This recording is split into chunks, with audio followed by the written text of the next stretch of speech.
Ada orang-orang yang selalu jadi tempat bersandar, selalu jadi tempat cerita, selalu jadi tempat meminta bantuan.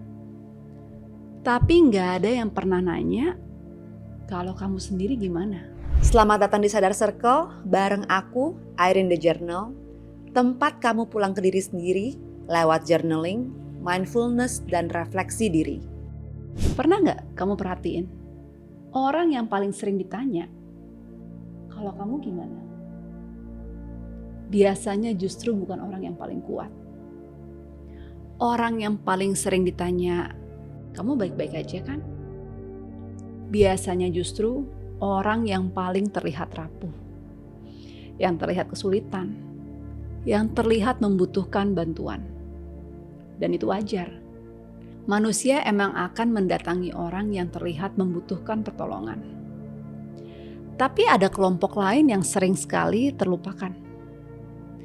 Mereka terlihat baik-baik aja. Mereka senyum, tetap bekerja, tetap ngurus anak, tetap ngurus bisnis, tetap posting di Instagram, tetap balas chat. Jadi semua orang anggap dia baik-baik aja. Padahal belum tentu. Aku ingat ada masa dalam hidupku di mana aku jalanin semuanya. Ngurus anak, kerja, keluarga, konten, bisnis. Dari luar, semuanya terlihat normal. Bahkan mungkin terlihat baik. Tapi di dalam, aku capek, lelah. Dan yang menarik,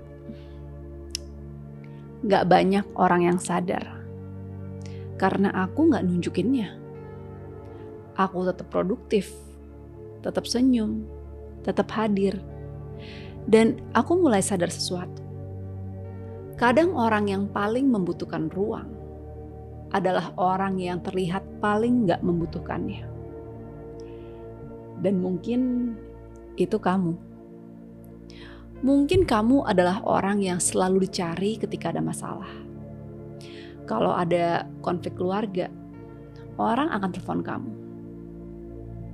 Kalau ada masalah kerjaan, orang cari kamu. Kalau ada teman lagi sedih, orang datang ke kamu. Ada yang bingung, nanya pendapat kamu. Dan lama-lama kamu terbiasa menjadi orang yang memberi waktu, perhatian, solusi, dukungan. Tapi ada satu hal yang sering terjadi. Semakin lama kamu jadi orang yang memberi, semakin sulit kamu menerima. Karena kamu mulai percaya kalau peran kamu adalah menjadi yang paling kuat, jadi yang paling bisa, si paling baik-baik aja. Dan tanpa sadar, kamu mulai nyembunyiin bagian diri kamu yang lelah. Karena rasanya gak nyaman. Aneh. Kamu gak biasa jadi orang yang ditolong. Dan ini yang menurutku sangat menyedihkan. Banyak orang gak tahu gimana caranya meminta bantuan. Bukan karena mereka sombong. Bukan karena mereka gak butuh. Tapi karena mereka udah terlalu lama menjadi orang yang membantu. Lalu suatu hari mereka mulai ngerasa sendirian. Bukan karena gak punya teman atau keluarga atau pasangan. Tapi karena gak ada yang benar-benar tahu apa yang sedang mereka rasakan. Dan itu beda. Sangat beda. Aku pikir inilah jenis kesepian yang paling jarang diomongin. Kesepian bukan karena gak ada orang, tapi karena gak ada tempat untuk naro apa yang sedang kita bawa. Dan mungkin alasan kenapa kamu ngerasa capek akhir-akhir ini bukan karena hidup kamu terlalu berat. Mungkin kamu hanya udah terlalu lama bawa semuanya sendirian. Aku ingin ngajak kamu perhatiin sesuatu.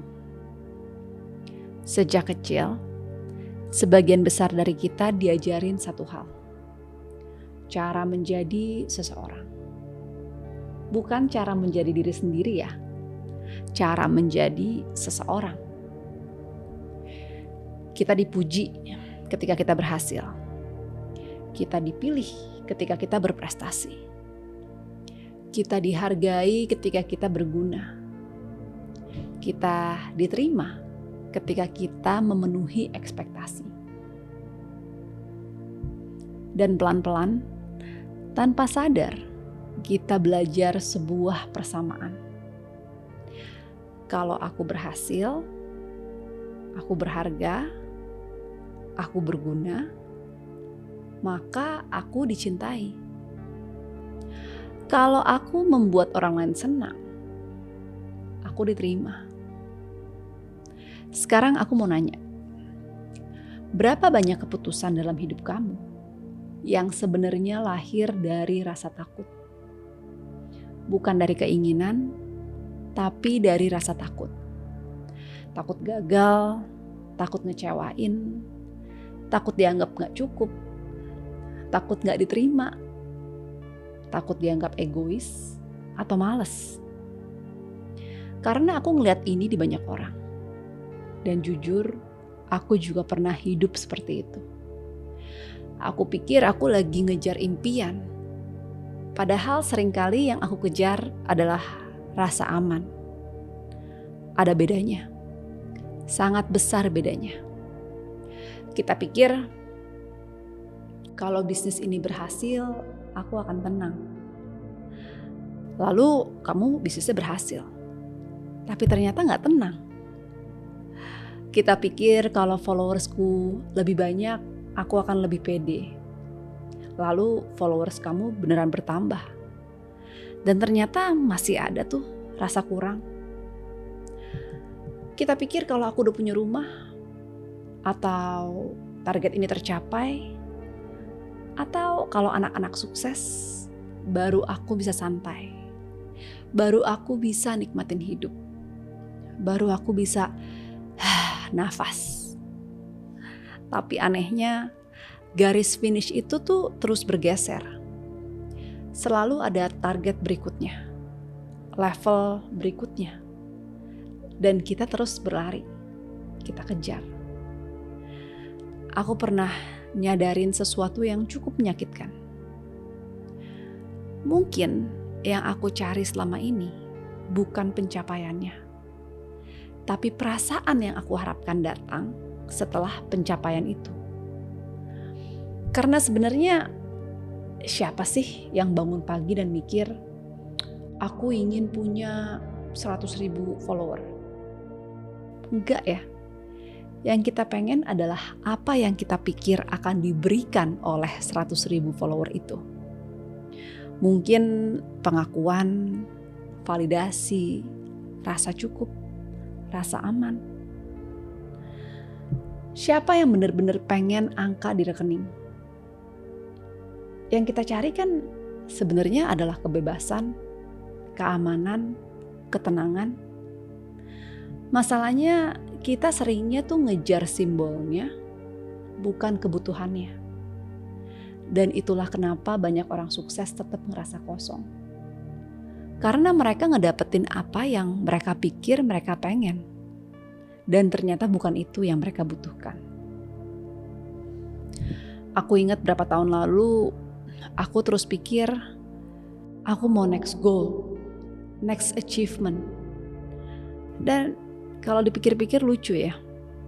Karena hampir seluruh hidup kita diajarin jangan puas dulu, harus terus berkembang, harus maju dan naik level. Lagi-lagi gak ada yang salah ya sama ini. Aku juga percaya growth. Aku juga percaya perkembangan. Aku juga sampai sekarang masih punya mimpi. Tapi ada satu pertanyaan yang jarang ditanyakan. Dan mungkin inilah pertanyaan yang mengubah hidup aku. Pertanyaannya bukan apa target berikutnya. Tapi kalau target itu tercapai, lalu apa? Karena banyak orang hidup seolah-olah kebahagiaan itu ada di tikungan berikutnya. Padahal mereka udah ngelewatin puluhan tikungan dan kebahagiaan itu gak pernah bener-bener datang. Aku mulai sadar kalau hidup dalam mode performa itu melelahkan banget. Karena performa gak pernah selesai. Selalu ada orang lain yang lebih sukses, lebih kaya, lebih cantik, lebih apapun. Dan kalau harga diri kamu bergantung pada performa kamu, maka kamu gak akan pernah menang. Karena permainan itu emang gak bisa dimenangkan. Dan mungkin alasan banyak dari kita ngerasa lelah, bukan karena kita kerja terlalu keras, tapi karena kita terus-menerus mencoba membuktikan sesuatu kepada orang lain, kepada orang tua, pasangan, dunia, atau mungkin kepada diri kita sendiri. Dan mungkin pertanyaan yang perlu kita tanya hari ini bukan apa yang pengen aku capai selanjutnya, tapi apa yang selama ini aku coba buktikan. Karena kadang hal yang paling ngebebasin bukan ngedapetin lebih banyak, tapi berhenti berusaha membuktikan kalau kita tuh layak dicintai. Aku pengen ngomong sesuatu yang mungkin kedengeran sederhana. Tapi menurutku ini adalah salah satu kebutuhan manusia yang paling diremehkan. Kita semua pengen merasa menjadi bagian dari sesuatu. Kita semua pengen ngerasa aku diterima, aku dimengerti, aku gak sendirian. Dan menariknya, semakin dewasa kita, semakin sulit ngedapetin itu. Waktu kecil mah gampang. Kita ketemu temen tiap hari. Di sekolah, di lingkungan rumah. Kita gak perlu menjadwalkan pertemanan. Kita tinggal muncul aja. Dan koneksi terjadi sendirinya. Tapi saat dewasa sekarang, semuanya berubah. Semua orang tuh sibuk. Semua orang punya keluarga, punya kerjaan, punya tanggung jawab. Dan tanpa sadar, kita mulai kehilangan tempat-tempat alami untuk ngerasa terhubung. Lalu yang tersisa adalah hubungan yang fungsional. Meeting lah, project, bisnis, kerjaan, kewajiban. Kita tiap hari ngobrol, tapi jarang bener-bener terkoneksi. Pernah gak kamu abis makan malam sama banyak orang, ngumpul, ngobrol, ketawa bareng, foto bareng, lalu kamu pulang masuk mobil dan tetap ngerasa sendirian? Aku pernah. Dan itu pengalaman yang aneh ya. Karena secara teknis kan kamu gak sendiri. Tapi secara emosional, kamu ngerasa gak ada yang benar-benar ngelihat kamu. Aku pikir inilah salah satu alasan kenapa banyak orang ngerasa kosong. Bukan karena mereka gak punya orang di sekitar mereka, tapi karena mereka gak punya tempat untuk menjadi diri mereka sendiri. Karena di setiap tempat, kita memainkan sebuah peran. Di kantor ada peran, di keluarga ada peran, di komunitas ada peran juga. Di medsos ada peran. Dan lama-lama kita bahkan lupa siapa diri kita ketika semua peran itu dilepas. Aku ingat saat membuat gathering kecil beberapa waktu lalu. Orang-orang datang dengan label yang sangat berbeda. Ada yang entrepreneur, ada yang pemimpin perusahaan, ada yang profesional, ada yang ibu, kreator, macam-macam. Kalau diperkenalkan berdasarkan profesi, mereka terlihat sangat berbeda. Tapi ketika kita mulai ngobrol, mulai berbagi, ceritanya hampir sama semua. Aku capek, aku ngerasa harus selalu kuat, aku ngerasa sendirian, aku gak tahu harus cerita ke siapa. Aku ngerasanya terus ngejar sesuatu. Dan saat itu, aku sadar sesuatu. Masalah manusia ternyata gak serumit yang kita bayangin. Kita semua ingin hal yang hampir sama. Kita ingin dicintai, diterima. Kita ingin ngerasa cukup. Kita pengen ngerasa bahwa keberadaan kita tuh berarti. Dan yang paling nyentuh buat aku adalah ketika seseorang bilang, aku pikir cuma aku loh yang ngerasa kayak gini. Karena itulah kekuatan belonging.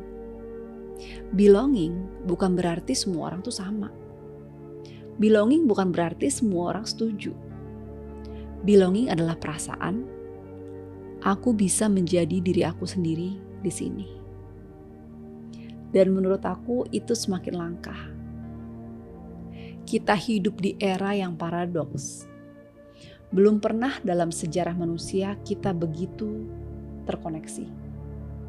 Dan belum pernah dalam sejarah manusia kita begitu kesepian.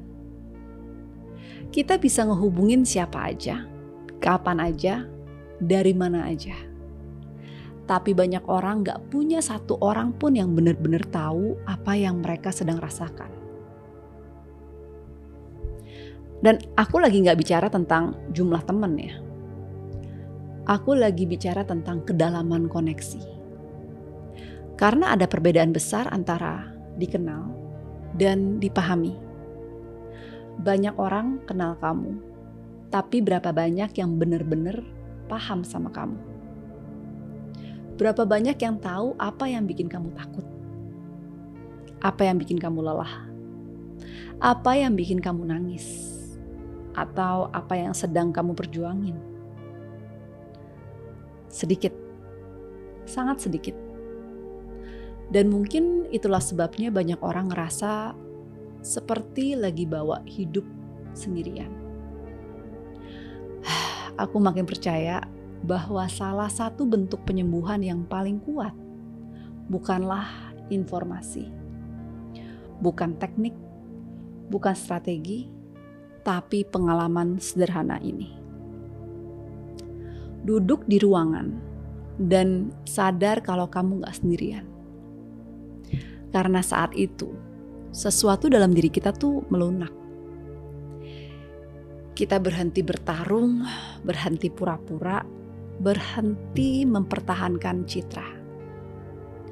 Dan untuk pertama kalinya setelah waktu yang lama, kita bisa bernafas. Aku pikir itulah yang sebenarnya banyak orang cari. Bukan jawaban, bukan solusi, bukan hidup yang sempurna. Mereka mencari rumah. Bukan rumah fisik, tapi tempat di mana mereka bisa naruh apa yang sedang mereka bawa dan tetap diterima. Dan mungkin itulah arti pulang yang sebenarnya. Tapi ada satu hal yang menarik. Kalau yang kita cari sebenarnya adalah koneksi, kenapa banyak dari kita justru sulit membuka diri? Kenapa kita lebih nyaman memberi nasihat daripada jujur tentang apa yang kita rasain? Kenapa ngerasa didengar itu terasa begitu langka? Dan itu yang akan aku bahas berikutnya. Aku mau nanya sesuatu. Kapan terakhir kali kamu cerita kepada seseorang dan orang itu gak mencoba untuk memperbaiki kamu? Orang itu gak ngasih solusi, gak ngasih saran, gak bilang, kamu tuh harusnya, makanya kamu sih, harusnya tuh kamu bersyukur. Gak gitu. Tapi orang itu hanya mendengar, hanya hadir, hanya bilang, aku ngerti. Kalau dipikir-pikir, itu sangat langka ya. Sebagian besar dari kita tumbuh di dunia yang menghargai solusi. Kalau ada masalah, cari jawaban. Kalau ada kesedihan, cari cara memperbaikinya. Kalau nggak nyaman, hilangkan. Kita jadi sangat ahli menyelesaikan masalah. tapi nggak terlalu ahli menemani rasa sakit. Dan aku sadar, aku juga pernah kayak gitu. Pas orang curhat, aku langsung mikir, gimana biar aku bisa bantu? Gimana aku bisa selesain ini? Apa ya solusi terbaiknya? Niatnya baik, tapi ada sesuatu yang sering kelewat. Kadang orang gak nyari jawaban. Kadang mereka hanya pengen ditemenin. Dan ini sulit dipahami oleh orang-orang yang terbiasa menjadi problem solver. Karena kita ngerasa kalau kita gak memberi solusi, berarti kita tuh gak ngebantu. Padahal seringnya kehadiran jauh lebih membantu daripada solusi. Aku pernah ngelihat ini berkali-kali. Seseorang mulai cerita, lalu sebelum dia selesai, kita langsung ngasih pendapat, langsung ngasih perspektif, langsung ngasih jalan keluar. Padahal mungkin untuk pertama kalinya setelah sekian lama, dia cuma pengen ada seseorang yang benar-benar dengerin. Aku pikir banyak orang sebenarnya nggak kekurangan nasihat. Lihat aja medsos. Tiap hari udah ada tips, strategi, motivasi. Semua orang ngajarin. Semua orang mencoba ngasih jawaban. Tapi semakin banyak aku ketemu orang, semakin aku percaya bahwa yang paling langka bukan jawaban. Yang paling langka adalah ruang. Ruang untuk jujur. Ruang untuk gak tahu. Ruang untuk bingung. Lelah. Ruang untuk gak baik-baik aja. Karena kita hidup di dunia yang sangat cepat. Begitu cepat sampai kita bahkan gak ngasih waktu pada perasaan untuk dirasain. Sedih, cepetan deh move on. Marah, cepet positif. Takut, ayo dong pikir logis. Tanpa sadar kita belajar kalau emosi adalah sesuatu yang harus segera diselesaikan. Padahal emosi itu bukan masalah yang harus diselesain. Emosi adalah pengalaman yang harus dirasakan. Aku pengen kamu ngebayangin seorang anak kecil ya. Dia jatuh. Lututnya tuh berdarah. Dia nangis. Lalu apa yang dia paling butuhkan saat itu? Apakah kuliah atau ceramah tentang cara berjalan yang benar? Enggak kan? Yang dia butuh cuma seseorang yang duduk di samping dia dan bilang, aduh, aku tahu deh, itu tuh sakit ya. Itu aja. Dan anehnya, semakin dewasa kita, kebutuhan itu tuh gak hilang. Kita masih membutuhkan seseorang yang bilang, ya, aku ngerti. Masuk akal kok kamu ngerasa kayak gitu. Aku di sini ya. Tapi sekarang kita bisa nyembunyiin. Karena kita ngerasa harus kuat. Aku pikir itulah kenapa banyak orang nangis ketika akhirnya ngerasa didengar. Bukan karena masalahnya selesai. Masalahnya mungkin masih ada. Tapi untuk pertama kalinya, mereka gak ngebawa itu sendirian. Dan mungkin itu adalah salah satu bentuk penyembuhan yang paling sederhana.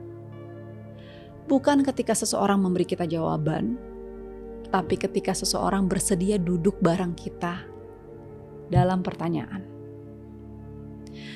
Aku makin percaya kalau transformasi yang paling dalam jarang terjadi karena seseorang memberi kita solusi yang luar biasa. Transformasi yang paling dalam sering terjadi ketika kita ngerasa cukup aman untuk jujur. Karena saat kita ngerasa aman, topeng mulai turun. Pertahanan mulai turun. Cerita yang selama ini kita sembunyiin mulai muncul. Dan ketika itu terjadi, kita mulai ngelihat diri kita sendiri dengan lebih jelas. Itulah sebabnya aku percaya didengar bukan sekedar pengalaman yang menyenangkan. Didengar adalah kebutuhan manusia. Karena saat seseorang benar-benar dengerin kita, ada bagian dalam diri kita yang bilang, aku tuh gak sendirian ya. Dan kadang itu udah cukup untuk bikin kita bisa nafas lagi. Dan mungkin kalau kita gabungin semua yang udah kita ngomongin hari ini, tentang menjadi kuat, performa, belonging, didengar, kita akan sampai pada satu pertanyaan yang sangat sederhana.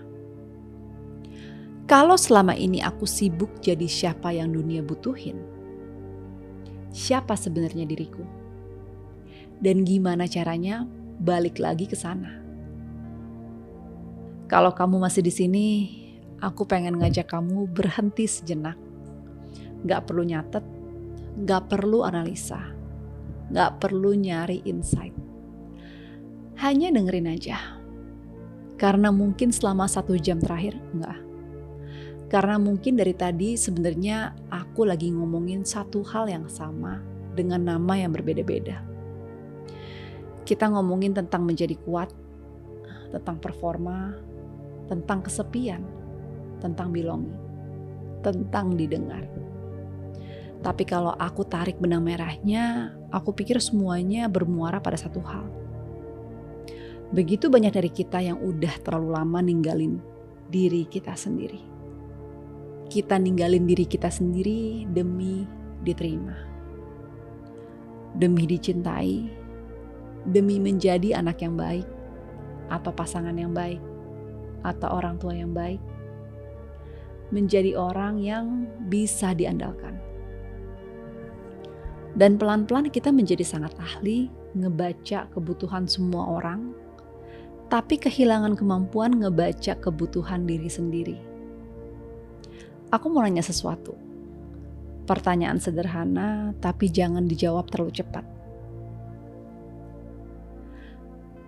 Apa yang sebenarnya kamu inginkan sekarang?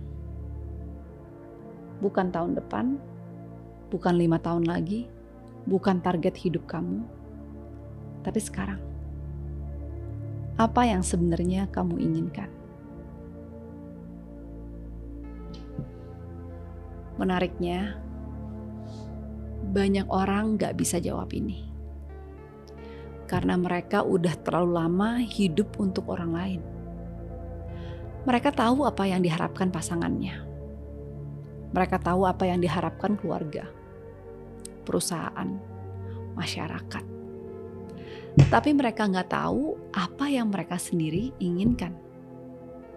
Dan aku tahu rasanya, karena aku juga pernah berada di sana. Terus bergerak, ngejar, bikin checklist, bikin target, bikin rencana. Sampai suatu hari muncul pertanyaan, lalu sebenarnya aku tuh pengen kemana? Dan ternyata jawabannya gak langsung muncul. Karena selama ini aku sibuk ngejalanin hidup, tapi jarang berhenti untuk dengerin hidup. Aku pikir banyak orang yang ngalamin hal yang sama. Kita terus bergerak, karena diam tuh ngerasanya gak nyaman. Kalau diam, kita mulai denger hal-hal yang selama ini kita hindari. Kita denger kelelahan, kesedihan, kekecewaan, ketakutan. Maka kita gerak lagi. Lebih sibuk, lebih produktif, lebih banyak target. Tapi masalahnya, apa yang kita hindari gak hilang. Dia hanya nunggu. Dan mungkin itulah kenapa banyak orang yang secara objektif hidupnya baik-baik aja, tapi tetap ngerasa ada yang hilang. Karena apa yang hilang bukan sesuatu di luar. Yang hilang adalah hubungan dengan diri kita sendiri. Aku makin percaya kalau banyak orang gak membutuhkan hidup yang berbeda. Mereka cuma butuh hubungan yang berbeda dengan hidup mereka. Karena lihat deh, Mungkin kerjaan kamu gak berubah. Tapi kalau kamu lebih hadir, pengalaman kamu berubah. Mungkin keluarga kamu yang gak berubah. Tapi kalau kamu lebih terhubung sama diri kamu sendiri, pengalaman kamu akan berubah. Mungkin keadaan hidup kamu gak berubah. Tapi kalau kamu berhenti berperang dengan diri kamu sendiri, semuanya terasa berbeda. Dan mungkin itulah yang selama ini kita cari. Bukan versi diri yang lebih sempurna. Bukan versi diri yang lebih sukses. Bukan versi diri yang lebih produktif. Tapi kemampuan untuk ngerasa pulang. Pulang ke tubuh, pulang ke nafas, pulang ke hati. Pulang ke bagian diri yang selama ini tertutup oleh begitu banyak peran. Karena di balik semua label kamu, ada dirimu. Di balik ibu, ayah, suami, entrepreneur, pemimpin, kreator, ada manusia. Dan manusia itu mungkin lagi lelah, lagi bingung, lagi nyari, lagi berusaha bertahan. Dan mungkin yang dibutuhkan manusia itu bukan kritik atau proyek baru, tapi kasih sayang. Aku ingin kamu ngebayangin sesuatu. Bayangin ada satu versi diri kamu, versi yang gak perlu ngebuktiin apa-apa. Gak perlu membuat siapapun terkesan. Gak perlu mencapai apapun, gak perlu memenuhi ekspektasi siapapun. Versi yang hanya duduk di samping kamu sekarang. Apa yang akan dia katakan? Mungkin dia akan bilang, kamu boleh loh istirahat. Kamu gak harus membawa semuanya sendirian. Atau mungkin dia akan bilang, kamu gak perlu menjadi lebih untuk menjadi layak dicintai. Atau mungkin dia akan peluk kamu dan gak ngomong apa-apa. Karena yang kita butuhkan bukan jawaban, tapi kehadiran. Dan mungkin itulah arti sebenarnya dari pulang. Bukan pergi ke tempat tertentu, tapi kembali kepada diri kamu sendiri. Kembali kepada bagian dirimu yang gak pernah rusak sebenarnya. Gak pernah hilang, hanya tertutup oleh ketakutan, ekspektasi, peran, dan tuntutan hidup. Dan hari ini kalau ada satu hal yang pengen aku tinggalin buat kamu, itu adalah ini. Kamu gak harus jadi orang lain untuk rasa utuh. Kamu gak harus mencapai lebih banyak untuk rasa cukup. Kamu gak harus perbaikin semuanya sebelum layak dicintai. Mungkin yang kamu cari adalah jalan pulang. Dan kabar baiknya jalan itu gak pernah ada di luar sana. Jalan itu selalu ada di dalam diri kamu. Nunggu kamu berhenti sejenak, narik nafas dan ingat kalau aku udah di rumah. Kalau video ini nyentuh kamu, mungkin ada bagian dari diri kamu yang lagi lelah dan udah terlalu lama menjadi kuat. Dan kalau itu kamu, aku udah siapin sebuah coming home journal yang bisa bantu kamu berhenti dan kembali dengerin diri kamu sendiri. Cukup DM atau komen kata home di Instagram aku, Irene The Journal. Dan aku akan kirimin jurnalnya buat kamu.